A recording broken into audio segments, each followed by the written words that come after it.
So we did the integral test last time as a test for convergence or divergence, and now we're going to talk about another test. This is called the comparison test. And this one's pretty straightforward. It's a lot like how we use the squeeze theorem in calculus, but here's the way it works. So the idea is to compare a given series with a series that's known to be convergent or divergent, and use that comparison to prove convergence or divergence of the series of interest. Now, if I look at, for example, the series 1 over 2n plus 1, that's a more complicated series just because it involves more terms in the denominator. But because the denominator will always be larger than just 1 over 2 to the n, I can say that 1 over 2 to the n plus 1 is strictly less than 1 over 2 to the n. And since we already proved that 1 over 2 to the n converges to 1, we can say that our series, the sum of our series, has to be less than 1, and therefore must be convergent, right? If it's less than a finite value, it must converge. So if we're trying to prove convergence, you want to find a series that's always larger than your series of interest. Show that your larger series converges, and thus your series of interest, since it's smaller than that, must also converge.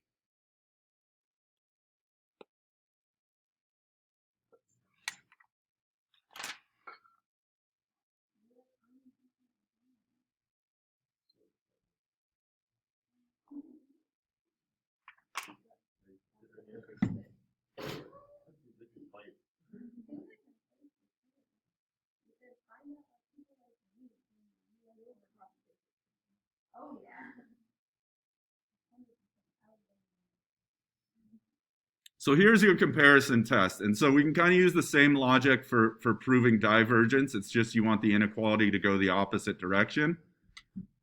So suppose sigma an and sigma bn are series with positive terms.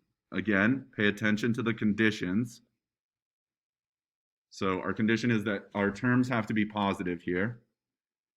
If sigma bn is convergent, and we know that an is less than or equal to bn for all n, then sigma an must also be convergent. And if sigma bn is divergent, and we know that an is bigger than bn, so an is greater than bn for all n, then sigma an is also divergent.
All right.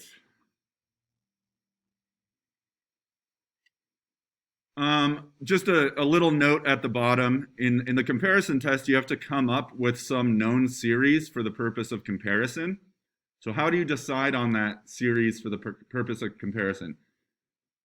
It's not always, but generally going to be one of two cases that we know converges or diverges. Generally, you can compare it to a P series, and we know the conditions for when a P series converges and or diverges.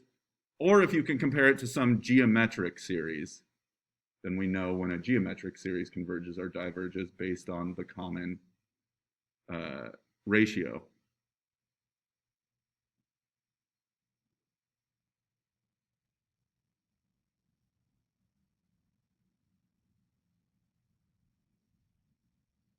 right, so let's look at an example. Determine whether the series sigma 5 over the quantity 2n squared plus 4n plus 3 converges or diverges. So again, very similar to 11.3. You can't just directly get started on this. You have to make a conjecture first. You have to decide whether you think this is going to converge or diverge. And then from there, you're going to make a decision based on that, what your comparison series is going to be. So just looking at this, what do you guys think? Is your intuition telling you that this series would converge or diverge? All right, so Tommy says converge. What can you tell me? Was that just a coin toss, or did you have some thoughts behind why you think it's convergent? Well, it was the rule n squared. Good. Yeah, so you're kind of thinking p series, right? And if you have sigma 1 over n squared, that's a p series with p equals 2, which is greater than 1, which would be convergent, right? I agree with you there. So if it's convergent, what we would want to do is find a series that's simpler, but maybe bigger than this for most terms. So what if I look at, let's just compare the corresponding sequences. So I just want to look at the sequence 5 over 2n squared plus 4n plus 3.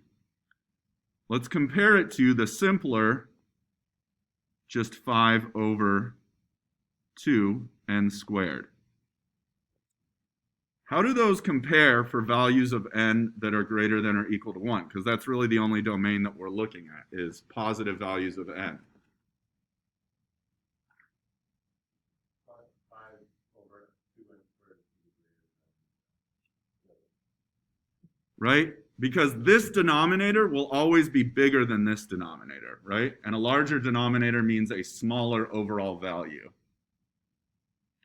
Good. Which, if we want to prove convergence, what we'll show is that the corresponding series, the corresponding series show corresponding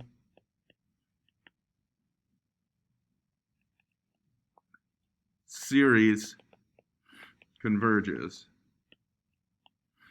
Meaning, if that's always larger, and we add up all those terms, and they're convergent, then the thing that's smaller also has to converge. It also has to equal a finite value when we add up its terms, right? So I'm going to look at sigma from n equals 1 to infinity of 5 over 2n squared. Well, 5 over 2 is just a coefficient that's in every single term, so it can get factored out of the sum. So 5 over 2 times sigma from n equals 1 to infinity of 1 over n squared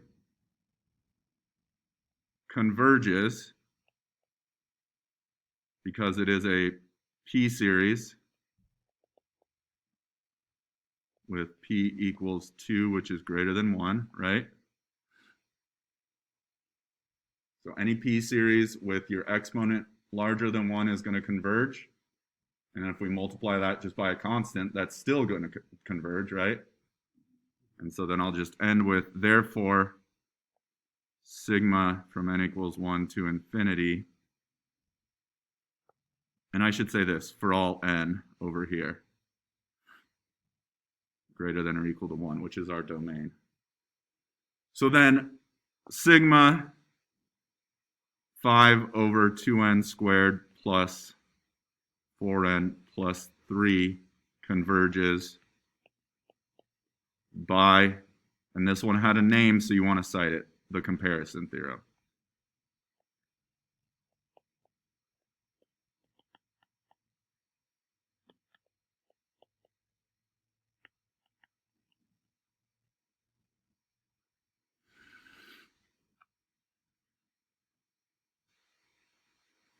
Little note at the bottom,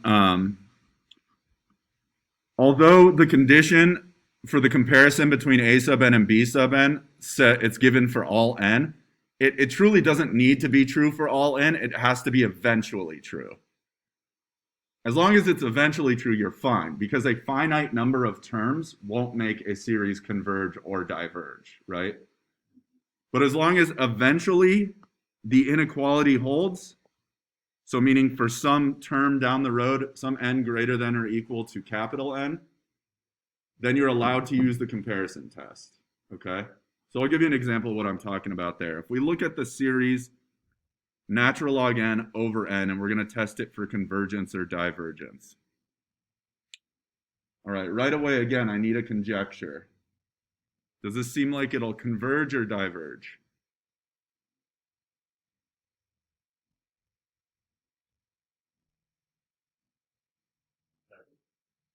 What's the logic there again, Tommy?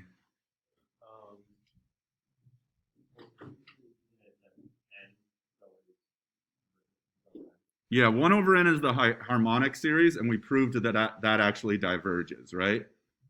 And this isn't 1 over n, this is natural log n over n, but if the denominator is larger, that's not going to make this any better. It's not going to make this converge, because the terms are just going to get smaller more slowly, which would make it harder to converge. All right, so if we think this is divergent, what we want to come up with is a sequence that's always smaller than this, right?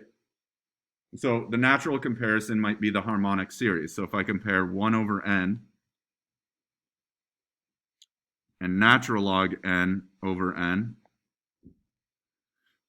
now it's, natural log n, sorry. It's not immediately obvious what the relationship is here.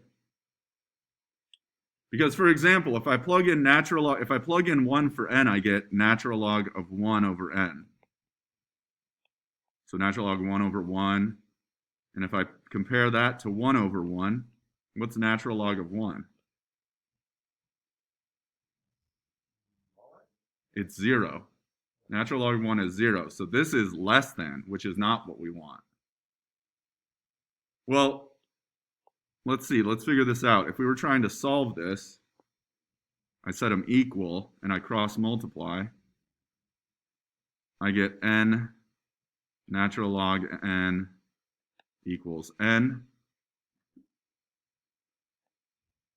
natural log n minus n equals 0. N times natural log n minus 1 equals 0. N equals 0, which we can get rid of. That's an extraneous solution. But then I get natural log n minus 1 is 0. Natural log n equals 1. How do I solve that? How do you undo natural log?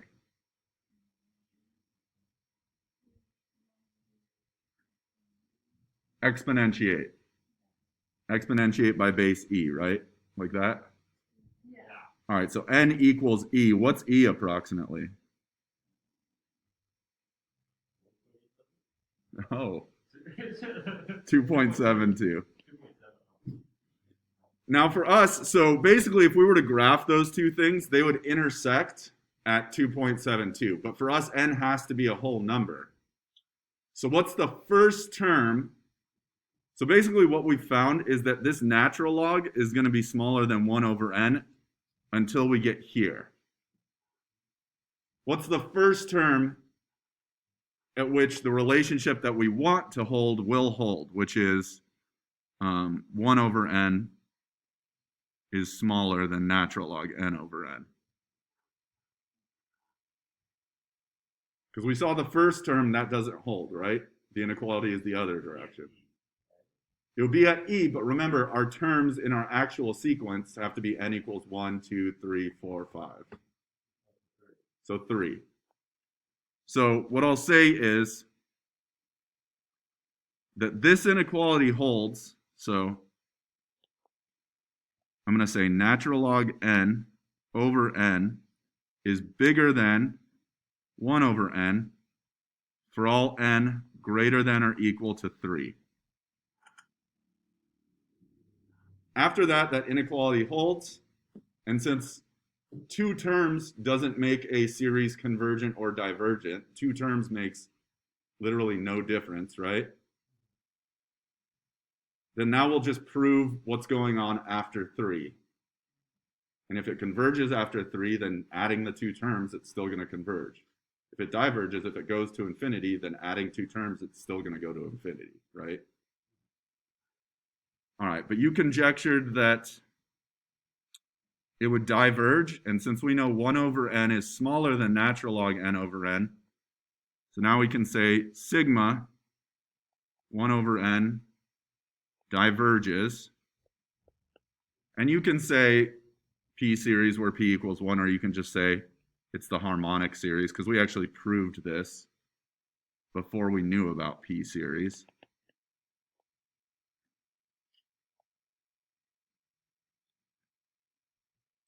And then I'll just finish it off and say that, okay, well, since my series of interest is bigger than that, natural log n over n diverges as well by the comparison theorem.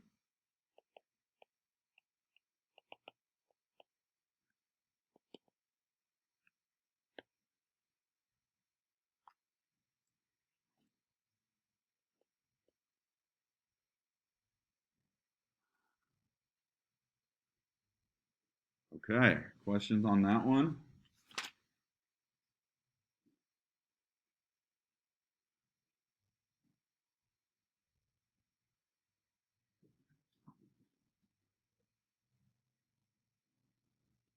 All right, let's talk about this little guy. This is something that comes from the comparison test, and it's called the limit comparison test.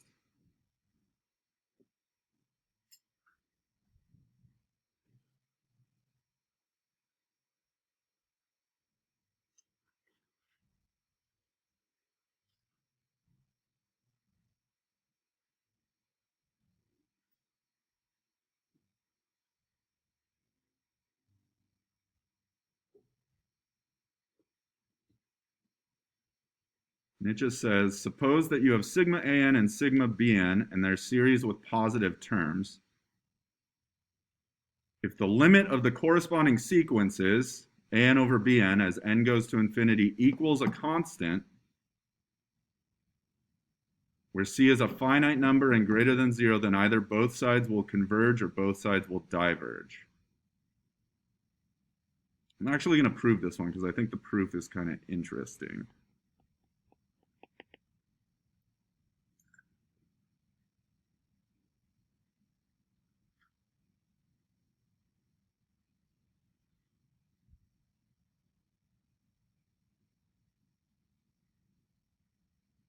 Okay.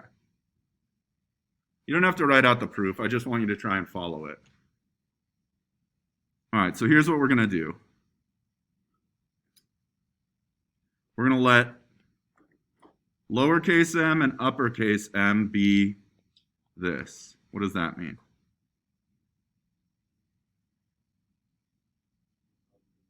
Good, a positive real number.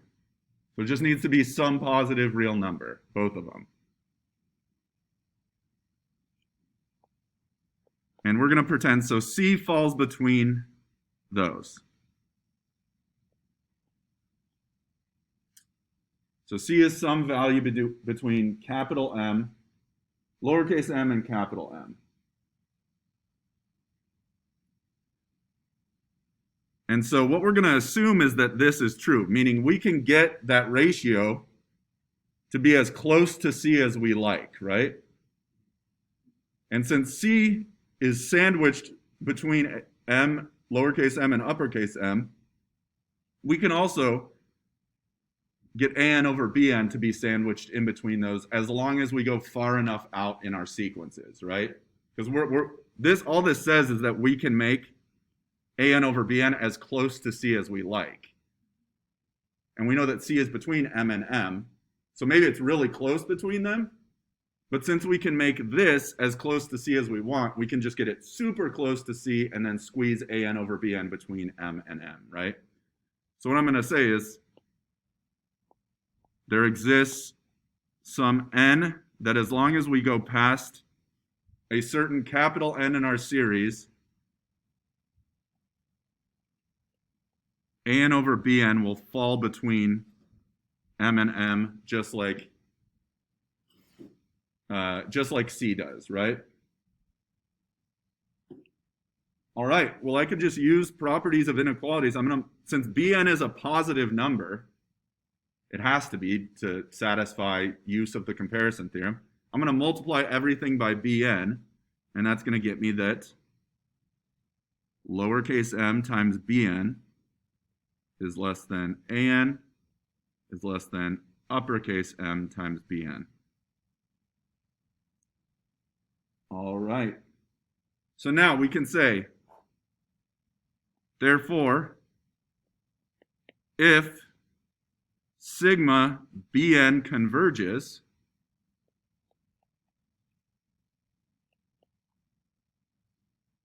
then I know that An has to be less than a constant times that, right? So then sigma An must converge.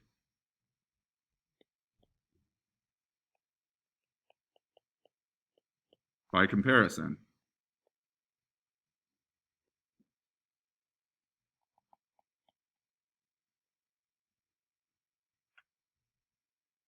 And if sigma Bn diverges, then I know that sigma An is bigger than a constant times sigma Bn. So if that goes to infinity, then An has to go to infinity as well. Then sigma An diverges by comparison as well.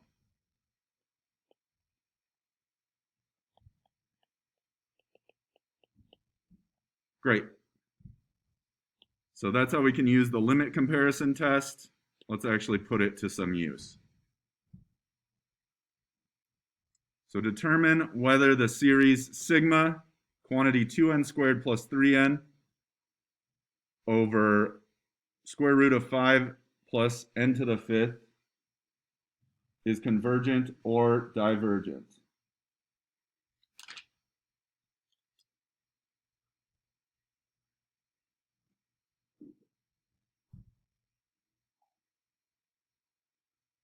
All right, and the way you can find, so we're going to call this whole thing is going to be our An. And the way to figure out what your Bn should be that you're going to divide by is to look at the dominant part of the numerator and denominator. You're often going to use the limit comparison test when your original corresponding sequence is already a ratio. So this is already a ratio, so I'm going to let Bn equal, and what I want you to think about, what is the dominant part of the numerator and what is the dominant part of the denominator? So what term is the dominant part of the numerator, meaning what's getting big the fastest? 2n squared. So I'm going to let Bn equal 2n squared. And what's the dominant part of the denominator? N to the 5th, but note that that's under a square root, right? So it's going to be root n to the 5th. All right, so I can rewrite this as 2n squared over n to the 5 halves, yeah? And if we just use the quotient of powers rule, I can subtract 2 from 5 halves, and I get 2 over n to the 1 half, yeah?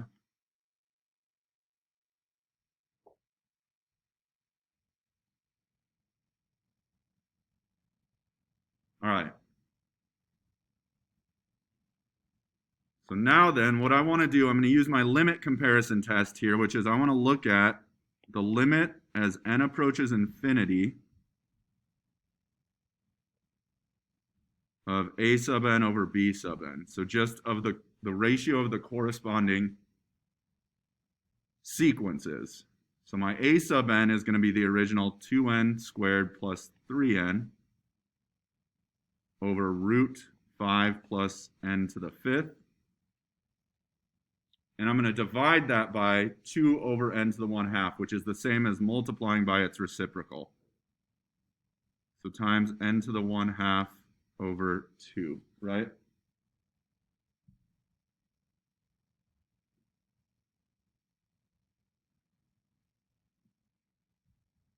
All right, so let's simplify that a little bit.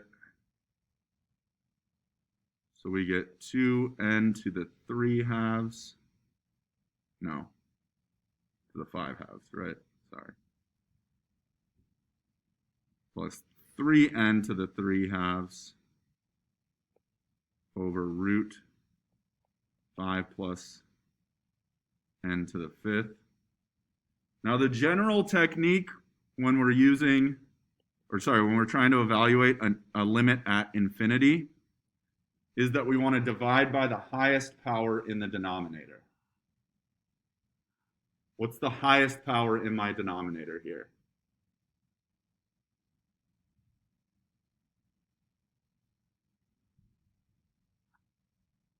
What's the biggest exponent you see? Did I lose a 2 somewhere? Oh, thank you. There it is. Appreciated. What's the highest power of n in the denominator? It is to the 5th, but we also need to take into account that it's under a square root, right? So technically, I want to divide by the square root of n to the 5th, or in the numerator, I agree with what you said. It's easier just to think of it as divided by n to the 5 halves. Those mean the same thing. All right, so now down in my denominator, limit as n approaches infinity, 2 root, I'm going to have 5 over n to the 5th plus 1. My numerator will become 2 plus, and this will just be 3 over n, right? N to the 3 halves over n to the 5 halves. It's just going to be 3 over n to the 2 over 2. Oh, no. Yeah. Yep. That's it. All right. So now we're ready to actually evaluate our limit. The constants will stay constant. So I'll have 2 plus, what's this term going to approach as I let n get infinitely large?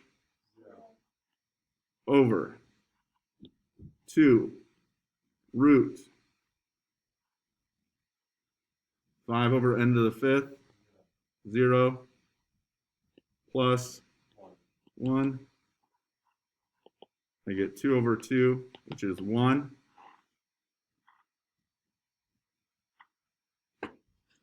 All right, so our ratio of corresponding sequences came out to 1. And the limit comparison test says if it comes out to a constant, or that constant is greater than 0, then either both series will converge or diverge. So now we've narrowed it down that either both have to converge or diverge. So now let's look at our comparison series.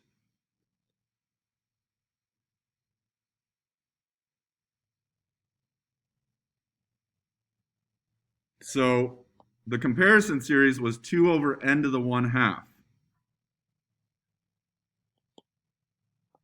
So if I look at the series, sigma, 2 over n to the 1 half, is that convergent or divergent? Good. I can factor out the 2, and then it's sigma 1 over n to the 1 half. Diverges. What's your justification for that? P series with P equal to 1 half, which is less than 1. Good. And then I'll say, therefore, sigma of my original, so 2n squared plus 3n over root 5 plus n to the 5th diverges by the limit comparison test.